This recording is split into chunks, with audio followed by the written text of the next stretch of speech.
రాధేశ్యామ్ అందరికీ ఈరోజు ముచ్చట ఏంటంటే నాకు యూట్యూబర్ వైష్ణవి విషయంలో చాలా అంటే చాలా బాధేస్తుంది. ఏంటి ముచ్చట అంటే సో మన చట్టాలు ఉన్నాయి కదా, చట్టాలు అయితే చుట్టాలుగా మారిపోతున్నాయి. అదే ఈ నేరస్తులకైతే చాలా చుట్టాల్లాగానే ఉన్నాయి. ఇట్లా పోయి ఇట్లా వస్తున్నారు, బెయిల్ తీసుకొని ఇట్లా బయటకు రావడం, వాళ్ళు నేరం చేసినందుకు కనీసం శిక్ష కూడా అనుభవించడం లేదు. బెయిల్ తీసుకొని డైరెక్ట్ బయటకే వచ్చేస్తున్నారు. ఎందుకు ఇలా చేస్తున్నారు? మన దగ్గర కట్టిన శిక్షలు ఉంటేనే కదా సో వేరే వాళ్ళు చేయడానికి భయపడతారు. మన దగ్గర కట్టిన శిక్షలు లేకపోవడం వల్లనే కదా వీళ్ళు ఇలా తయారవుతున్నారు. అయితే పక్క దేశాలలో చూడండి, ఖచ్చితంగా ఏదైనా ఒక హత్య గానో రేప్ గానో చేస్తే ఖచ్చితంగా అప్పటికప్పుడు స్పాట్ డెడ్ చేస్తారు. మన దగ్గర అలాంటి సిచ్యువేషన్ లేదని చెప్పేసి ఇలా తయారవుతున్నారు దొంగన కొడుకులు. దీని మీద మీ ఒపీనియన్ అంటే ఖచ్చితంగా కమెంట్ చేసి లైక్ చేసి మన ఛానల్ అయితే సబ్స్క్రైబ్ చేయండి. అండ్ నాకు ఈ ముచ్చట అయితే అస్సలు నచ్చడం లేదు.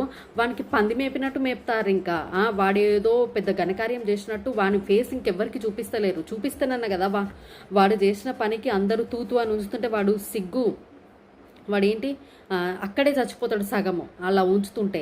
వాడిని ఇంకా ముసుగప్పి ఆగప్పి ఈగప్పి ట్రీట్మెంట్లు తీసుకొస్తున్నారు, భారీ బందోబస్తు ఏర్పాటు చేస్తున్నారు. వాడు ఏం చేసినా ఇంతగానో మీరు ఇది చేస్తున్నారు. నాకైతే అస్సలు అర్థమైతే లేదు. వైష్ణవ విషయంలోనైతే ఖచ్చితంగా న్యాయం జరగాలి. న్యాయం జరిగే వరకు మనం అందరం పోరాడదాం. నేను ఈ వీడియోలు వదులుతూనే ఉంటాను. దీని మీద మీ ఒపీనియన్ ఖచ్చితంగా కమెంట్ చేయండి.